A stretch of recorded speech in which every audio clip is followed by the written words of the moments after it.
Good evening, everyone, and welcome. Good evening, everyone, and welcome to tonight's webinar. Thank you for joining us again. It feels like your weekly 7 the Lawn episode. If you don't know me, I'm Tanya Nell, and I'll be your host tonight. The order of tonight's proceedings is Dr. Herb will do his presentation, and afterwards we'll have a question and answer session. So you can feel free to load your questions in the question column during his presentation. When COVID hit South Africa, we all turned to Google, as most of us do in a crisis situation. And we also turned to our dental partners abroad for guidance on setting up a COVID sterilization guide. And we quickly realized that a pre-procedural rinse was a key factor in the new normal life of a dental practice to reduce the bacterial and the viral load in the oral cavity. The more I read about iodines and the new molecular iodine that was new to me, the more I fell in love with the product. So if you look at big key factors like Gordon Christensen, a product guru, named iodines the best in its class as an antimicrobial agent. So I believe iodines is here to stay for the future, and it's a game changer in treating and maintaining periodontitis, speeding up the healing, a post-procedural rinse for oral surgery or post-extraction rinse to reduce the chances of infection. New findings also refer to foster healing and abscess ulcers, which is great because those people suffer in general. So it's my pleasure to welcome Dr. Herb onto stage with me now. He is the chairman and co-founder of IoTech International. He is also a co-author of IoTech US, patent and global patent application. He previously founded and served as the chairman and CEO of Advanced Tissue Sciences and Life Medical Sciences, two publicly traded medical technology companies. He has also practiced clinical dentistry for more than 25 years, and he graduated at the University of Tennessee Dental School. So I'm just waiting for Dr. Herb to join us on stage now. Okay, thank you very much, Tanya, and thank you to Wright Milners for hosting this presentation. And I hope that we have some informative, interesting information that will help us all in our practices. So thank you. We've got a lot of information to cover, and if everyone would just hold their questions to the end, we'll try to get to every one of them. All right? Okay, so perfect. Great. Okay, so tonight we're going to be talking about oral rinses and their applications in dental offices, and I think you'll find some surprising information. So, again, I'm Dr. Herb Moskowitz, and we're going to cover some. You'll excuse, if you can, that we're coming at this from an American perspective, but we've tried to include the rinses that are commonly used here in the United States in dental offices, and they include chlorhexidine gluconate, hydrogen peroxide, various chlorine-based rinses, also povidone iodine is used, and also high-level molecular iodine rinses. When we talk about chlorhexidine gluconate, is active against both gram-negative and gram-positive bacteria. It's also active against both aerobic and anaerobic bacteria. The American Dental Association has awarded the seal of acceptance to chlorhexidine gluconate, and it's been a standard of care in periodontal treatment for decades. So it's been around a very long time, has a lot of important properties, and is well accepted in dentistry. But when we look at it a little bit closer and we look at the antimicrobial efficacy of chlorhexidine gluconate, one of the things that we see is that it happens to be an excellent antibacterial agent, but it's a poor antiviral agent. So in the case of coronavirus, and this is strain 229E, coronavirus, there was testing that went on at the University of Lorraine in France by the Faculty of Pharmacy. And they were trying to introduce a 5% 5% solution of chlorhexidine gluconate as an antiviral agent against coronavirus. And what they found was after 1 hour of exposure to coronavirus at a 5% concentration, that they were only able to achieve a 3-log reduction when, in order to get European approval to market as an antiviral agent, 4-log reduction was required. So it failed the European efficacy tests for coronavirus after 1 hour of exposure, and that's at a 5% solution.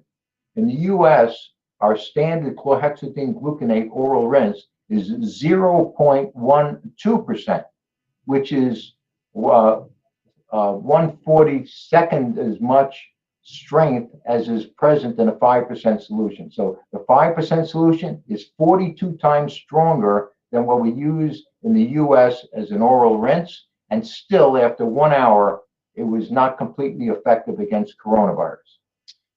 With respect to rhinovirus, which is a non-envelope virus and actually more difficult to kill than coronavirus, that a 0.12% solution with the type used in the US is, it had no biocidal activity at all against rhinovirus within 30 seconds. For periodontal bacterium, Fusobacterium nucleatum, chlorhexidine gluconate oral rinse achieved a 4.29 log reduction, an excellent reduction within 15 seconds. But with strep mutans, a karyogenic bacteria, it was only able to achieve a 0.19 log kill, a poor performance in the same 15 seconds. There are other disadvantages of chlorhexidine gluconate. It's highly flammable because of its alcohol content. It's also required to be put on the label in the United States that it's a potential carcinogen, and that's because it's been found to be placed in category 1A, which means that that the U.S. government found that this is based on human data, its potential as a carcinogen. So that's why chlorhexidine gluconate is not indicated for chronic use or long-term use because of its potential to cause cancer. Other disadvantages of chlorhexidine gluconate that we're aware of, I'm sure you're all aware of these, a dental calculus buildup, poor taste or altered taste. It's again, it's only indicated for short-term use, and it allows microbial resistance to develop. It allows and we'll see that that doesn't happen with some others, but this is an important consideration. The Food and Drug Administration issued a safety warning in 2017 about the rapidly increasing number of allergic reactions. And in fact, there were 4 infants that died from the use of chlorhexidine gluconate in a rare but fatal cases of anaphylactic shock. We look at hydrogen peroxide. Hydrogen peroxide is an oxidative antiseptic oral rinse. The American Dental Association has provided interim guidance for COVID-19 for which oral rinses for American dentists to use, and they've designated 1.5% hydrogen peroxide as a recommended pre-procedural rinse. At the same time that the American Dental Association is recommending 1.5% hydrogen peroxide as a pre-procedural rinse, we also see that the U.S. Center for Disease Control, which is our overriding authority for infection control, their data shows in their published data, which came from their guidelines for disinfection and sterilization of healthcare facilities, they show that that hydrogen peroxide at 1.5% requires 18 to 20 minutes, 18 to 20 minutes in order to be able to completely inactivate rhinovirus, a common upper respiratory virus. Well, if it takes 18 to 20 minutes to inactivate rhinovirus, I don't think that with a 30 seconds or even a 60-second rinse that it's going to be doing any better than that. When we look at chlorine dioxide, we see that in this particular study, which was published in the Journal of Virological Methods, that chlorine dioxide at a 10 part per million, a low concentration, or a chlorine dioxide solution of 40 parts per million, a high concentration, that at both for both concentrations at 1 minute, it was not very effective at all against SARS-CoV. In fact, the low concentration, even after 30 minutes, it was poorly effective, only inactivating about 55% of the virus present. At the high concentration, it took fully 5 minutes for it to achieve effectiveness.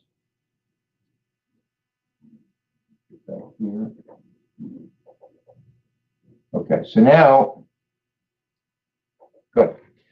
All right, so when we also look at chlorine dioxide and compare it to chlorhexidine gluconate for its minimum inhibitory concentration, this was published in the Perio Implant Advisory, that across a broad range of periodontal bacteria, you'll see that chlorhexidine gluconate, if you look at the column on the right, you'll see that the minimum inhibitory concentrations ranged from 1 to 128 to 1 to 256. In other words, you could dilute with water chlorhexidine gluconate up to 256 times, and still it would have an inhibitory effect on these bacteria. When you look at the chlorine dioxide, the most you can dilute it was, in almost all of these cases except one, was up to 4 times. And then after that, the inhibitory action ceases.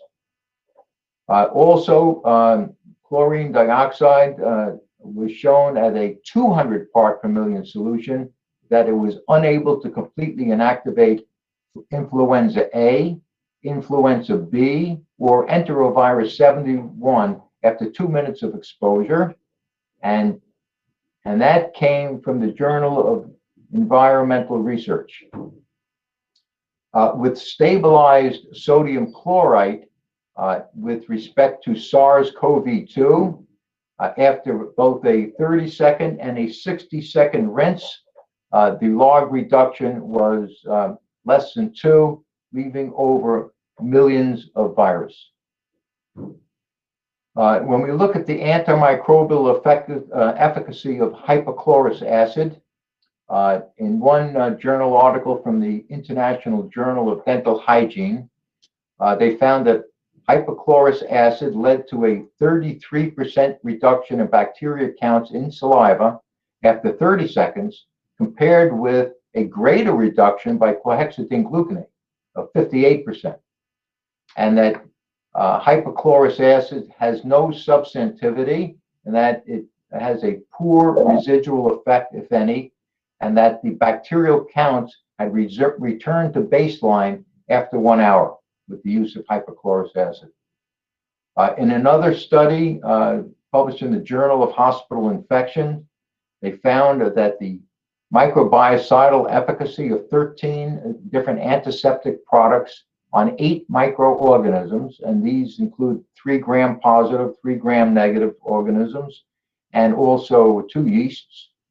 They compared that to chlorhexidine gluconate, and they found that chlorhexidine gluconate had the highest microbiocidal effect at 1 minute, and that hypochlorous acid at 300 milligrams per liter achieved the same efficacy as the chlorhexidine gluconate, but it took fully 10 minutes to achieve that which was achieved by chlorhexidine in 1 minute. When you compare the biocidal efficacy of hypochlorous acid to chlorhexidine again, and this was at a symposium of the International Association of Dental Research, they found that hypochlorous acid, even at 500 parts per million, very high concentration, that still, for strep mutans, after 60 seconds, it only was able to inactivate 35% of the bacteria present. We want to talk a little bit about iodine, and perhaps the best way of approaching this is to look at the history of iodine and its therapeutic use. Iodine or therapeutic applications of iodine were first recorded by early Chinese physicians, and this is going back 5,600 years ago. And they had applied pastes of seaweed, sea sponges, and also sea urchins, ground up pastes, which they applied to patients' necks, and they found that this decreased the goiter size, these enlarged thyroid glands.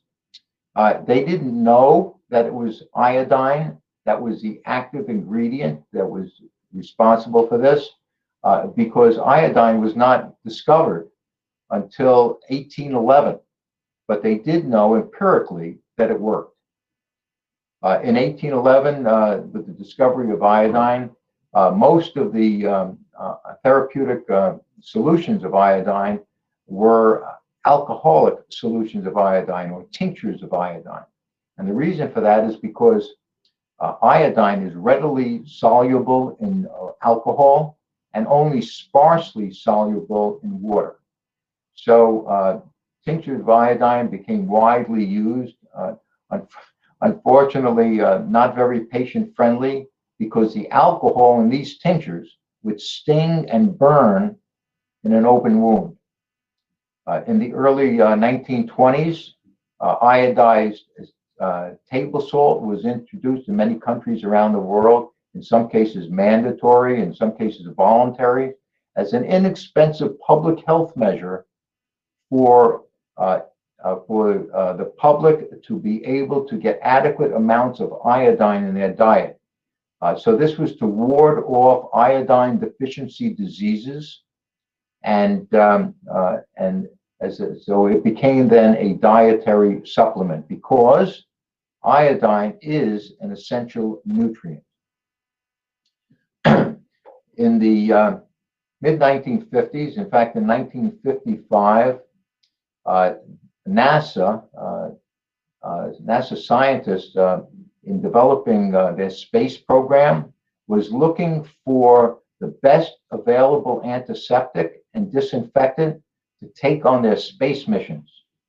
And they chose iodine for that purpose because of its broad spectrum activity and its rapid speed of kill. But at the same time, they were prohibited from bringing alcohol or alcoholic solutions or tinctures aboard the spacecraft.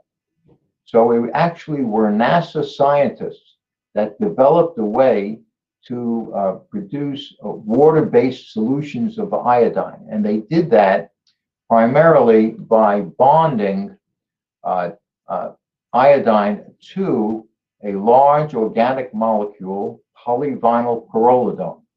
And that polyvinyl pyrrolidone is very, very soluble in water. And in fact, because it can also physically complex to iodine molecules, it actually drags these iodine molecules kicking and screaming into solution with it. And that was the advent of water-based solutions of iodine, or as we know, iodophores or povidone iodine. I'm not sure what the principal brands are in South Africa. Betadine is a well-known brand of povidone iodine in the United States. Yet there hasn't been another major advance in iodine chemistry in the perhaps 65 years since then until the advent of molecular iodine products. In addition to the early work by Chinese physicians are now providing some guidance for how to treat and prevent COVID-19 infections. And in fact, they've devised a 68-page handbook, which they've translated into a dozen different languages, and they've disseminated that to public health officials around the world as guidance for what the Chinese experience has been with treating and preventing COVID-19, and hopefully serving as a guide to the other governments as well. And on page 13 of that handbook, where they talk about the remedial actions taken against occupational exposure to COVID-19, they indicate 4 different possibilities. 1, skin exposure. 2, sharp object injury. 3, exposure of mucous membranes, such as the eyes. And 4th is direct exposure of the respiratory tract. In every single one of those cases, their go-to solution is iodine, right? So it's being used for those purposes throughout China. And also there was a recent publication that showed that even at various concentrations, povidone iodine achieved complete inactivation of SARS-CoV-2 within 60 seconds. The American Dental Association has also issued interim guidance for hand sanitizers against COVID-19. And their recommendations are to use regular soap frequently throughout the day. Even better than that, to use an antimicrobial soap. And even better than that, to use an alcohol hand rub. Well, there was an article that was published in the Journal of Hospital Infection, which was a review of or a study of the effect of various hand sanitizers against feline calicivirus, which is a surrogate for norovirus. And what they did was they tested 13 different hand sanitizers. 4 of them were alcohol-based hand sanitizers. The others were not. And included in that testing was 10% povidone iodine. And even with the strongest alcohol hand sanitizer, which was 99.5% ethanol, it only achieved a 1 log reduction after a 30-second hand rub. Yet 10% povidone iodine achieved a 2.67 log reduction within the same 30 seconds, which is 17 to 18 times more biocidal efficacy than the strongest of the alcohol hand sanitizers. When you compare povidone iodine to chlorhexidine gluconate against a cocktail of 6 different periodontal bacteria, you see that with chlorhexidine gluconate, that after a 60-second exposure, that more than 1,000 viable bacterial colonies still remain. Yet with povidone iodine, within 15 seconds, 1/4 the time, all of the bacterial colonies were completely eliminated, and none of them were observable. There's evidence that povidone iodine is effective against dental caries, and in particular early childhood caries. We'll talk about that a little bit more. And this is from 2 meta-analyses of various studies that have been carried on, showing the effectiveness against caries. When you look at the effectiveness of povidone iodine against not only periodontal bacteria, but periodontal bacteria within a biofilm in the periodontal pocket, work that came out of the Department of Periodontology at Tokyo Dental College shows that a 30-second application, subgingival application of povidone iodine is effective in suppressing both Porphyromonas gingivalis and Fusobacterium nucleatum in a dual species biofilm and it provides support for the use and control of subgingival biofilm by povidone iodine. When we look at resistance, bacterial resistance, we see that that's a prominent factor when it comes to chlorhexidine gluconate. And in fact, in two meta-analyses, one by the International Journal of Clinical Practice, they found that there is no clinical reports of microbial resistance development in response to povidone iodine treatment, yet there are numerous citations of chlorhexidine-induced microbial resistance. And in a group of studies which were reviewed by the Journal of Clinical Practice, they also found that iodine is not associated with the selection of resistant bacterial strains, yet in contrast, bacterial resistance to chlorhexidine is well documented. When we look at the substantivity or the residual effect of either chlorhexidine gluconate or povidone iodine, we see that chlorhexidine gluconate has been able to provide a temporary decrease of subgingival microflora of up to 7 days, which is excellent. But povidone iodine produced the longest lasting antimicrobial effect, lasting 31 days. In the US, one of our preeminent periodontists is Professor Jorgen Slotz. He was chairman of the Department of Periodontology at the University of Southern California. He is an advisor to the Food and Drug Administration, an advisor to the World Health Organization. And over the years, he's come to the conclusion that povidone iodine is a first-choice antiseptic in the management of periodontal disease, that it has excellent antibacterial and antiviral properties, that it's been safely used in periodontal therapy for decades, and that it's well accepted by most dental professionals and patients. And in arriving at his conclusions, Slotz actually cited dozens of different studies. I just highlighted a few here. All of these relate to povidone iodine. In this particular case, in one study, which was with respect to periodontal pocket depth reduction, they compared either flap surgery or ultrasonic scaling with a 0.5% povidone iodine solution, and they found that there were similar outcomes. There was no statistical difference between the results from the flap surgery itself or the ultrasonic scaling with a povidone iodine solution. When they looked at the incidence of early childhood caries with infants ages 12 months to 19 months over a 6-month period, where they applied povidone iodine to the teeth of these infants for three different applications, over each one 2 months apart. Then they compared to the control group.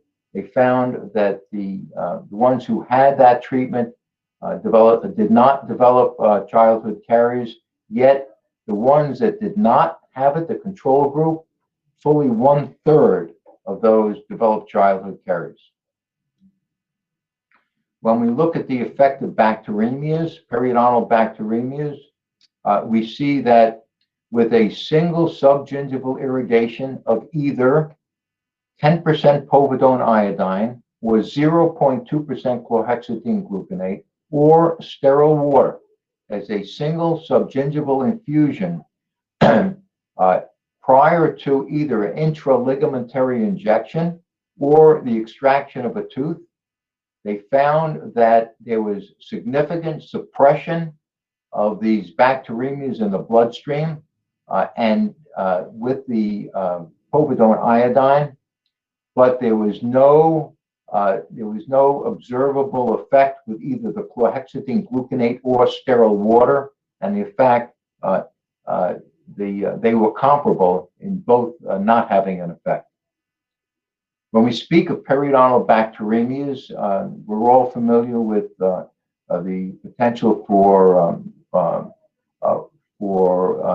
systemic diseases, the exacerbation of systemic diseases because of periodontal disease and periodontal bacteremias. And that includes stroke, diabetes, rheumatoid arthritis, respiratory diseases, Alzheimer's disease, cancer, certain types of cancers, pregnancy complications, and also cardiovascular disease. In fact, the link between periodontal bacteremias and cardiovascular disease is so strong that they now consider that cardiovascular disease can be caused by periodontal bacteremias. So we're saying is that not just that it exacerbates it once it's started, but it can be considered and is considered a cause of cardiovascular disease. And there are 4 mechanisms of action that they attribute this to. In the first instance, that with generalized periodontitis, aggressive periodontitis, that generally there are twice the levels of circulating low-density lipoproteins in the bloodstream. Secondly, with chronic periodontal infections, that the permeability or the porosity of the vascular endothelium is increased. Thirdly, that with chronic periodontal infections, that the lipoproteins themselves, the circulating lipoproteins of cells, actually become stickier and they bind more readily to the arterial walls. And lastly, the periodontal bacteria themselves, the circulating periodontal bacteria in the bloodstream, actually become incorporated into the arterial plaque, so that if one was to resect a section of arterial of a coronary artery, they would find within that plaque embedded in it your common periodontal bacteria. There was an article that was published, a landmark article in the Journal of the American Dental Association by Professor Ira Lamster, who was at the time the Dean of Columbia University Dental School. And his article was on antimicrobial mouth rinses and the management of periodontal diseases. And his take-home message was that a daily oral hygiene regimen that includes the use of an antimicrobial mouth rinse can reduce the risk of developing periodontal disease and help to control its progression. The Waterpik Corporation, who makes oral irrigating devices, found that rinsing, just plain rinsing with an oral rinse, reaches to 21% of a 6-millimeter pocket depth. But with their Pickpocket, which is their brand name, Pickpocket subgingival periodontal irrigation tip, that the irrigant can reach into 90% of a 6-millimeter pocket. Povidone iodine, having all those advantages, also has disadvantages. It stains. It has an off taste. It's unstable when it's diluted. And this is an important point. And we'll talk about that a little bit more. And also, as good as it also is only moderately effective. And in fact, there are certain bacteria that actually can live within povidone iodine. And the Food and Drug Administration, the U.S. Food and Drug Administration, has issued recalls because of microbial contamination by bacteria and spores of various povidone iodine products. And in fact, there was a problem that occurred at Columbia Presbyterian Hospital in New York, the Department of Anesthesiology, where they were using povidone iodine as a pre-injection skin prep to knock down the bacterial load on the skin prior to injection into the spinal column.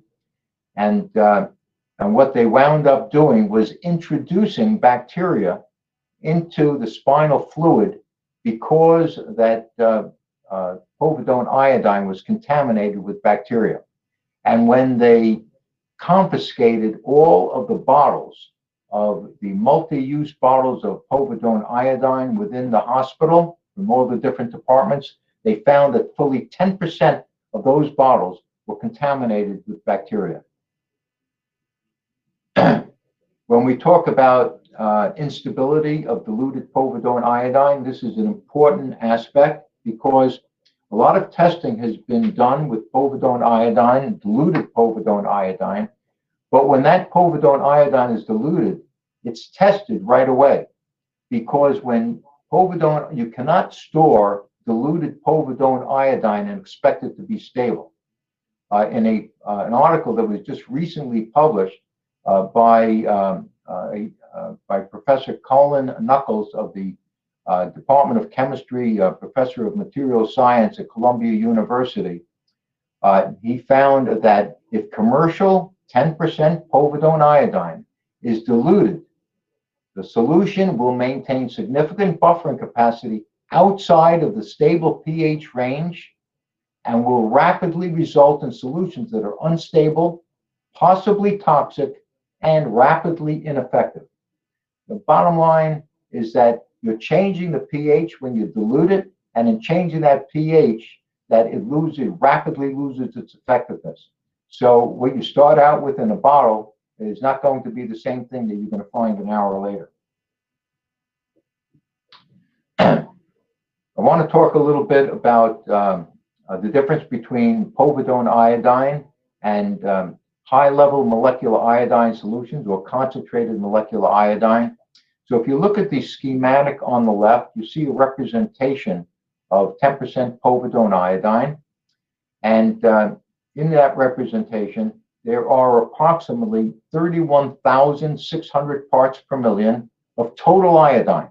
Because when we talk about povidone iodine, we may think of it as one thing, but actually it's a dynamic equilibrium of several different species of iodine: iodide, iodate, hypoiodous acid, triiodide, molecular iodine.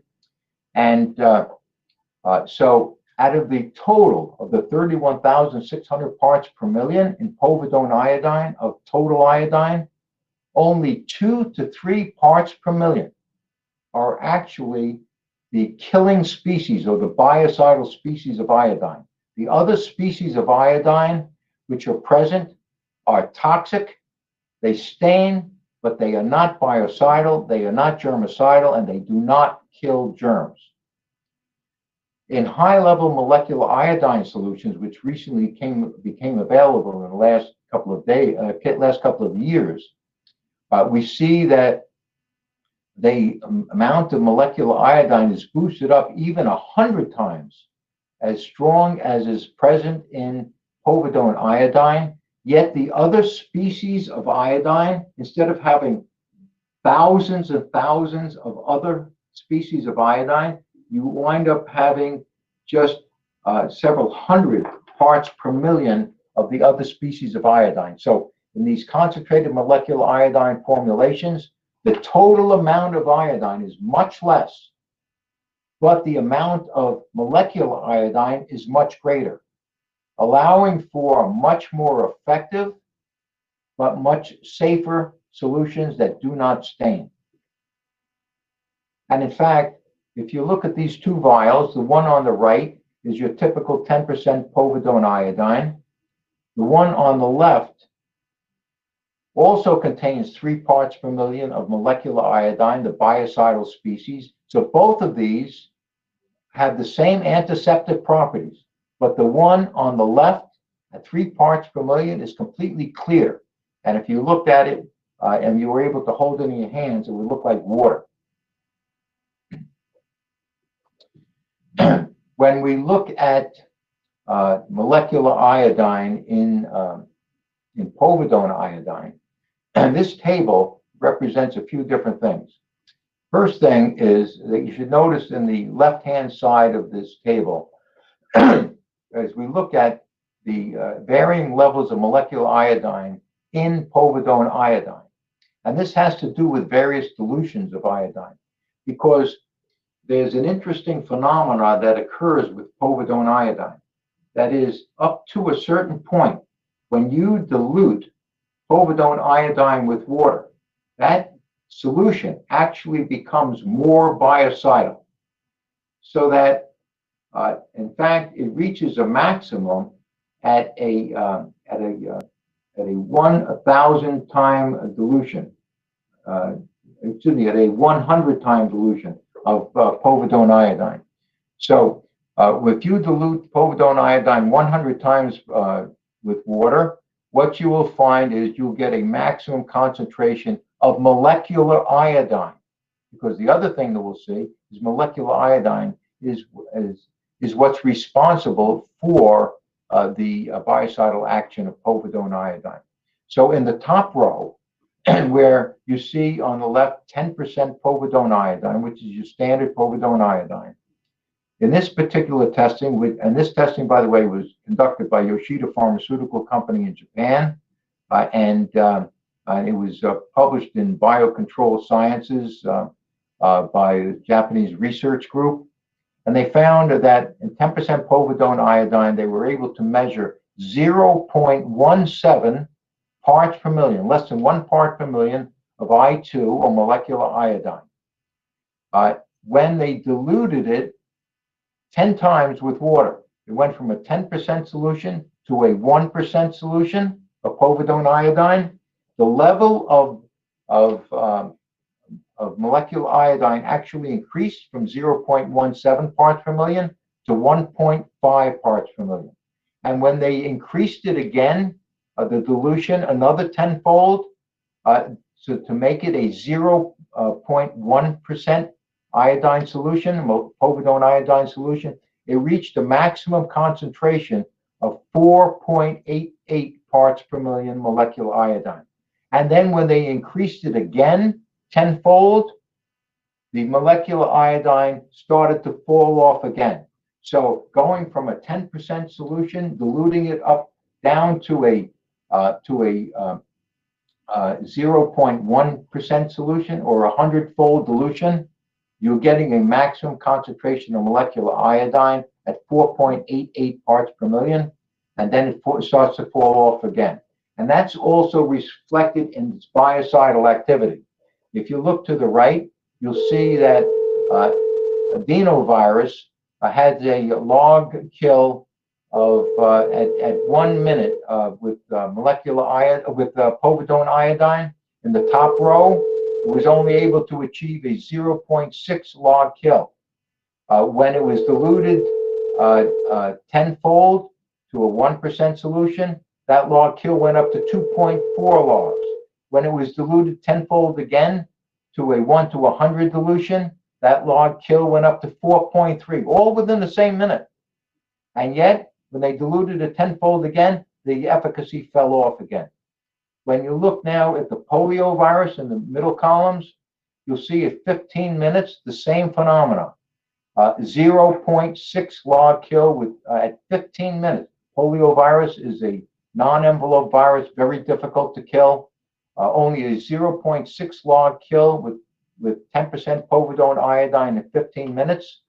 At 1% solution, and the same 15 minutes, you achieved a 2.5 log kill. It increased up to greater than 4.2 log kill, a maximum, with the 100-fold dilution, which is in the third row down, and then it started to fall back off again. This theme was repeated and is repeated with other types of microorganisms as well. So what you wind up seeing is that with increasing doses of molecular iodine, that there is increasing biocidal efficacy. And when it's reduced, when the molecular iodine is reduced, the efficacy falls off as well. So there's a dose-dependent effect. Meanwhile, while it takes 10% povidone iodine to achieve a 0.6 log kill in 15 minutes, a high-level molecular iodine solution alone, just by itself, can completely inactivate poliovirus, not in 15 seconds, but in 90 seconds, with a 4.5 log kill. When we look at povidone iodine and compare it to high-level molecular iodine against Staph aureus, you see that povidone iodine can completely inactivate Staph aureus in 5 minutes, complete inactivation. Yet with a high-level molecular iodine solution, that same complete inactivation occurs not in 5 minutes, but in 30 seconds, in 1/10 the time. When you look at high-level molecular iodine solutions, you can see that for coronavirus strain 229E, a 25 part per million molecular iodine solution achieved complete inactivation of coronavirus within 30 seconds. Rhinovirus, very difficult to kill, non-envelope virus, also complete inactivation, 30 seconds. Fusobacterium nucleatum, a 100 part per million molecular iodine solution, achieved a 6.24 log kill and complete inactivation in 15 seconds, which, by the way, was 100 times more biocidal than chlorhexidine gluconate, which only achieved a 4 log reduction. With strep mutans, a 100 part per million molecular iodine solution completely inactivated strep mutans in 15 seconds, where chlorhexidine gluconate only achieved a 0.19 log kill, which was almost no activity at all. There was a recent recent testing that had occurred at Utah State University at the Institute for Antiviral Research against SARS-CoV-2. And in that study, they compared the efficacy of the 2 oral rinses, which are recommended by the American Dental Association, which is 1.5% hydrogen peroxide, and also 0.2% povidone iodine. And they compared that to also chlorhexidine gluconate, because chlorhexidine gluconate rinse is so widely used in the United States. And they compared it to a high-level molecular iodine solution, which is indicated in yellow, which is molecular iodine formula 100S, which, by the way, is the same formulation which is available to you in South Africa as IO rinse through Wright Milners. The molecular iodine formulation, the IO rinse, actually achieved complete inactivation within 30 seconds. It was the only one to do so. The hydrogen peroxide got less than a 1 log kill at 30 seconds. The povidone iodine got only a 2 log kill at 30 seconds. And the hydrogen peroxide, not only was it toxic at its strength of 1.5%, but they also demonstrated cytotoxicity when it was diluted up to 1,000 times with water. Same thing is true with chlorhexidine gluconate, up to 100-time dilution with water. Still, there was demonstrated cytotoxicity with either one of the iodine solutions, either 0.2% povidone iodine or the IO-rinse molecular iodine formulation 100S. There was no cytotoxicity observed. And in fact, that study or that testing is really the subject of an article which was just published last week in the International Journal of Experimental Dental Science, comparing the efficacy of these 4 rinses, and it goes into the detail of the testing procedures. And for those who are interested, I'm sure the folks at Wright Milners would be happy to get you a copy of that article. Also, molecular iodine has been tested in dental unit water lines because of the concern about aerosols containing viral particles. And in this particular case, there's a dental unit manufacturer in the United States called ASI Dental Specialties. And they actually subjected molecular iodine rinses to rigorous testing as a as an irrigant to be used in the dental water lines, either for ultrasonic or for high-speed handpiece, and even three-way syringe. And they actually tested it at 4 times the strength that it's recommended it for. They soaked these units for 2 weeks in these solutions. They found no degradation of the internal components, gaskets, or O-rings. There was no clogging of the lines at all, and there was an immediate and responsive activation of the handpiece coolant system and the air-water syringe flow. So it seemed to be completely compatible with the dental water lines. High-level molecular iodine solution and gel were tested initially for their periodontal activity. And in an initial pilot study with 53 patients over 6 months, a group of periodontists in Baltimore found that there was a significant reduction in bleeding, pocket depths, plaque and calculus levels. Gingivitis was reduced. It slowed the progression of periodontal disease. It improved soft tissue healing, and it did all of that without any of the negative side effects associated with chlorhexidine gluconate. I don't know how many of you are familiar with Gordon Christensen's Clinician's Report. Clinician's Report is one of the leading dental journals in the United States. They're an independent dental research organization. They publish a monthly newsletter. They have over 100,000 dentist subscribers. They're a nonprofit organization, and they've been around about 40 years or so. And they're like the gold standard in testing in the United States. They tested high-level molecular iodine products, both for use in an oral irrigating device and also for use as an oral rinse. And they found that this was with 250 patients over, and 50 different dental offices participated in this study. And over 95% of the dental offices rated these products either good or excellent. High-level molecular iodine can also be made available as a gel and for tray use for either moderate to severe periodontal disease. It could be used much like a whitening tray, but specifically for periodontal treatment. The gel is filled into the tray. It's a flexible tray.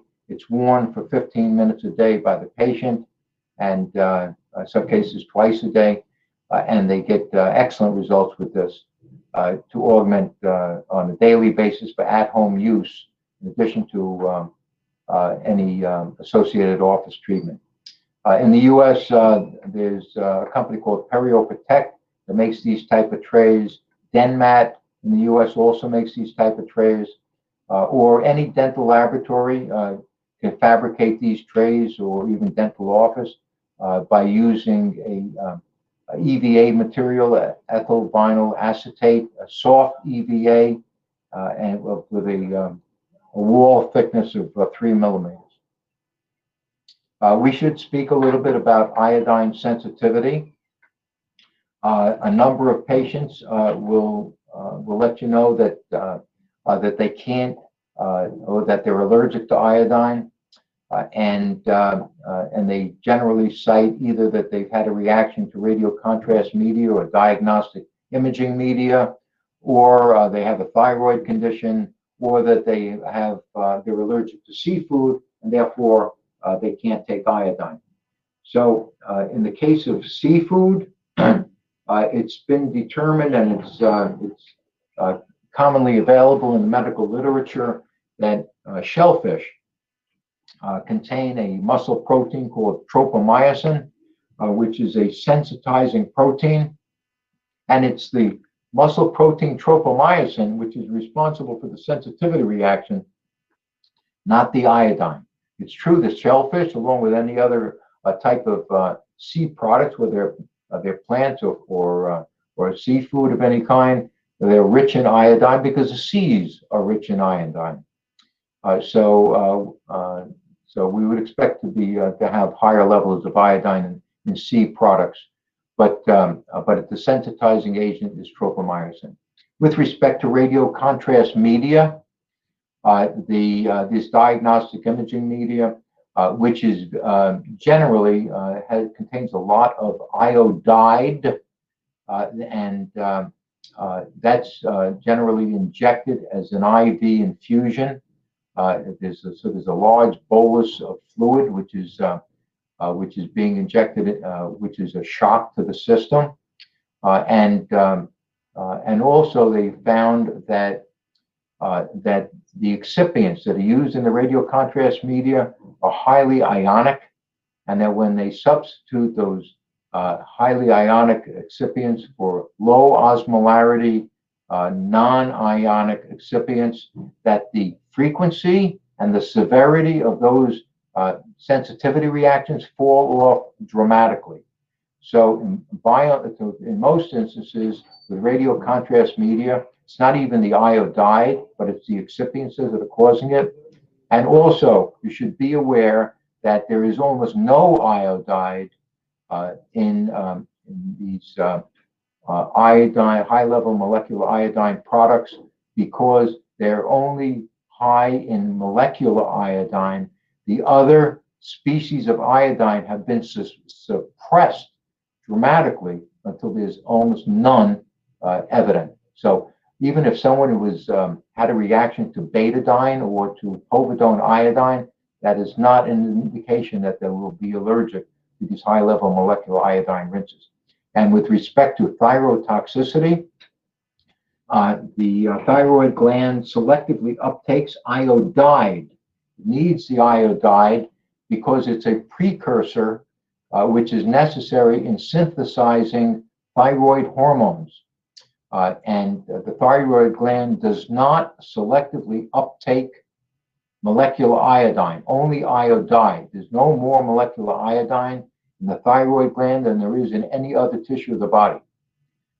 If a patient does express a sensitivity to iodine, and if you want to feel comfortable that that is not a true iodine allergy, I would just take a couple of drops of the oral rinse, the iRinse molecular iodine oral rinse, put a couple of drops on their bare forearm, and within a few minutes, if there is a true iodine allergy, then it will become inflamed, and it'll also develop a slight erythema. So you'll see a little redness, you'll see a little inflammation, if that's the case. But you should also know that true iodine allergies are rare. So generally, that's not even an issue. And also, these products are not being used for ingestion. They're being used only as a topical product, and they're being spit out afterwards. So that's the situation with the iodine sensitivity. Generally, it's not a problem. And remember, even those who have a true iodine allergy, if you were to test their bloodstream, you would see that there was iodine present in their system, because iodine is an essential nutrient. So it is present, it is there. They may be sensitive to higher levels of iodine, but again, very, very rare. You should be aware of recent research that came out. There was actually research that came out in July of this year from the University of North Carolina Medical School, and they came up with. There was a long article. It was I think a 20-page article which talked about nasal cavity and as a reservoir for SARS-CoV-2. And there were 3 take-home messages from that article that you should be aware of. One is that the nose is the dominant initial site for SARS-CoV-2. So for respiratory tract infections with SARS-CoV-2, it's the nose which is the primary site of infection. The second thing is that it doesn't just pass through the nose into the lungs.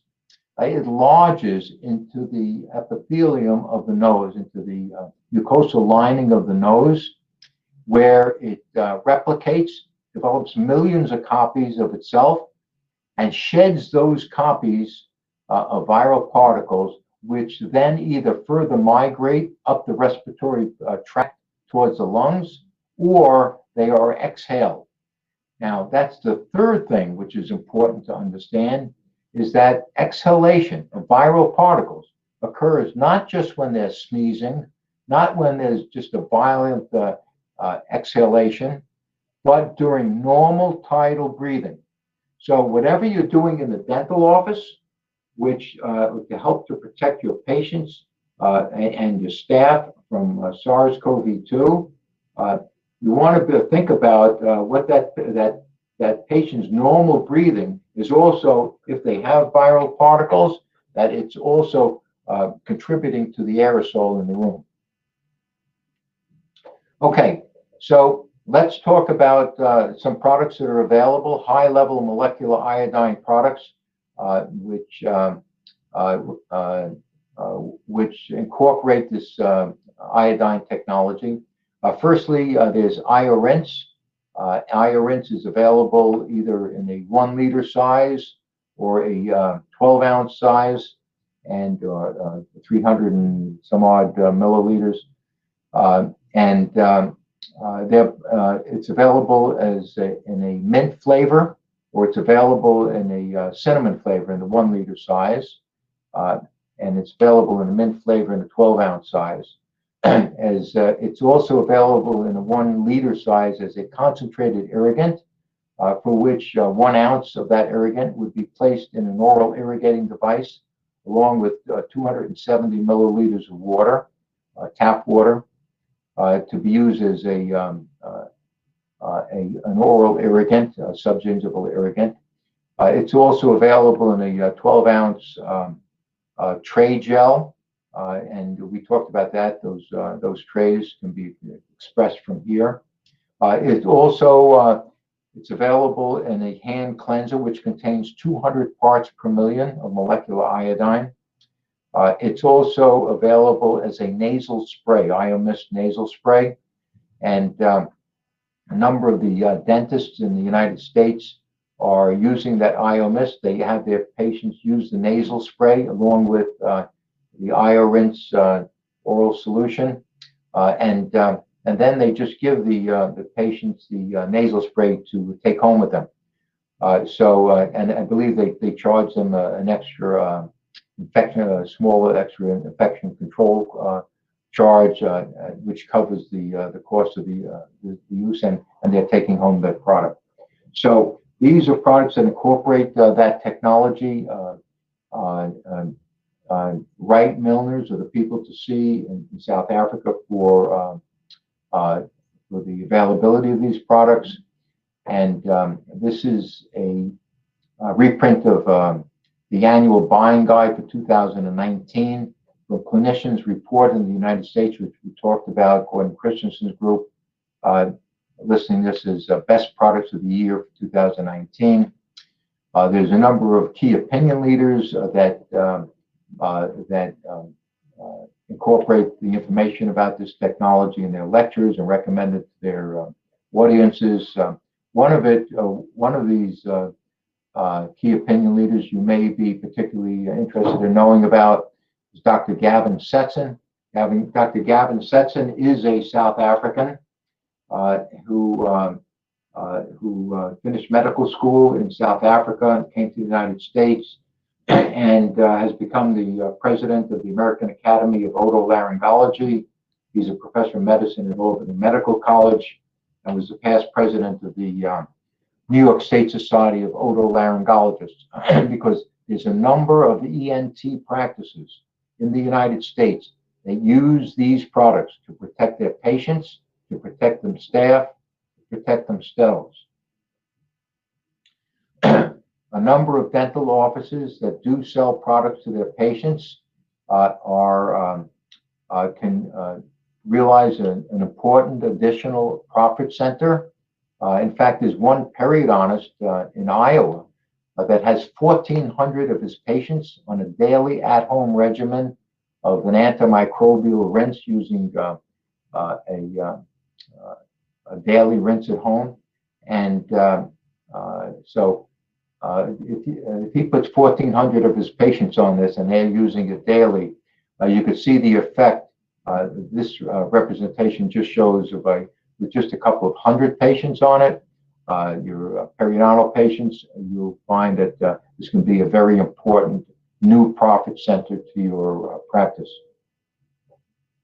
We mentioned that these products are available through Wright Milners, and these are the sizes and the strength of each one of those products. So all high-level molecular iodine products, and the length of time that they can be used.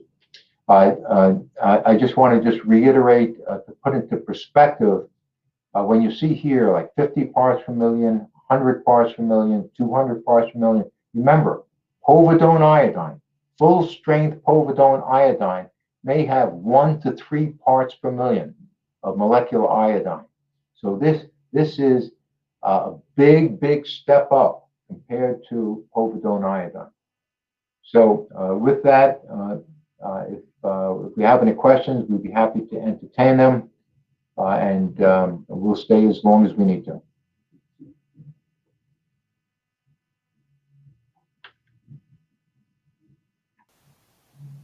Thank you, Doctor. Any questions? I don't see any questions loaded. You've answered the povidone iodine and the hypochlorous acid so well. I was almost sure we'll get a question about that.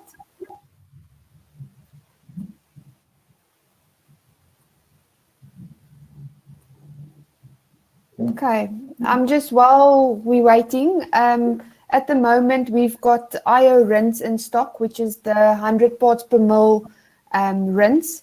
It's a 30 ml rinse for 30 seconds as a pre-procedural rinse. The pricing is 365 Rand per liter bottle. If you take 2 or more, it's 330 Rand per bottle. It works out to 330 Rand per bottle. We are looking at the nasal spray, but we would please like some feedback from the audience if you are interested in any of the other products. There's a question. Did I understand correctly that the seafood allergy never indicates the iodine allergy? What I'm saying is that that seafood, any kind of seafood, is rich in iodine. But almost always, when somebody says that they have a shellfish allergy, it's because of the muscle protein, the sensitizing muscle protein, which is responsible for that allergy. So that no one, we don't consider a shellfish allergy to be an iodine allergy. So again, anytime that it's brought up that there is a concern, I would recommend that the patient be tested before being used. But yeah. So on patients that we should test it first on patients forum before. Absolutely. Yep. Okay, then we've got some compliments, very nice studies, informative. Does using the nasal spray pre-procedure have a benefit, or is the rinse more effective? Okay, so perhaps the best way to answer that is that there was a study that was it was just nearing completion now, and we don't have the final data on, but how the study was conducted should be informative to you. The St. Joseph's Hospital in Paterson, New Jersey, did a study with roughly 300 healthcare workers who come in contact with COVID-19 patients, and they broke that down to a control arm that just used normal protective gear, and a second, the treatment arm of the study that used normal protective gear, and also 3 products that incorporate high-level molecular iodine. One is the nasal spray. The second is the oral rinse. And the third is the hand cleanser. The reason they use all three, and they had their each one of the healthcare workers use those products 4 times a day, right? And the purpose of it was to try and knock down the infection rates amongst these healthcare workers, because as much as 14% of these healthcare workers were contracting COVID-19 even with their protective gear. So this was to be used in addition to the protective gear. So far they found, and again, the study is not complete, but so far they've found that none of the people that used the iodine products, none of those healthcare workers developed COVID-19. So again, I don't want to take too much into the study, but you can understand that it's important to protect both from the nose and also from the mouth. So I would be using both. How many rinses do we get per 1 liter bottle? Okay, so you can figure 30 rinces 30 rinses per bottle. Because we would recommend that you use 1 ounce or 30 milliliters per rinse. And let me just, as long as that question has been brought up, let me also add a little bit more to that. One of the things that you want to be very concerned about is the effect of salivary proteins. Salivary proteins tend to inactivate disinfectant or antiseptic solutions. So because something shows good in vitro data in a laboratory doesn't necessarily mean that it's going to be excellent in the mouth, in the mouth use. So because there is saliva in the mouth, then I would recommend that you use a full 30 milliliters or 1 ounce of solution in rinsing, because the idea here is this is an insurance policy.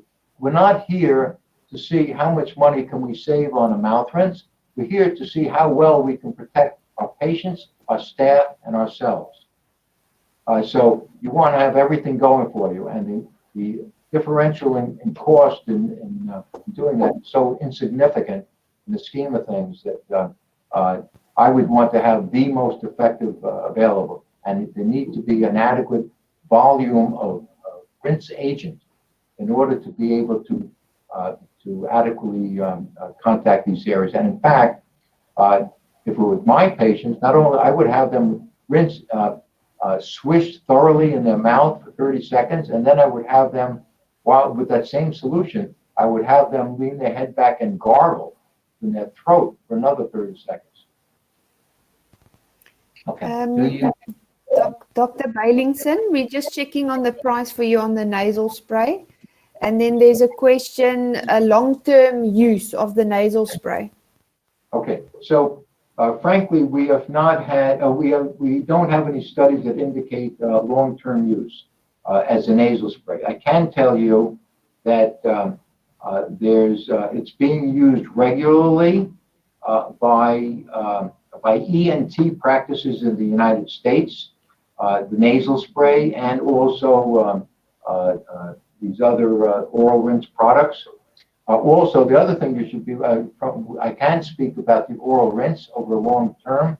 The oral rinses have been used daily, and also the oral irrigant, the concentrated irrigant, has been used daily by hundreds and hundreds, even thousands of patients for as long as 4 years without any long-term detrimental effect. Dr. Bailingson, the nose spray is approximately 157 Rand per spray, nose spray. Mm.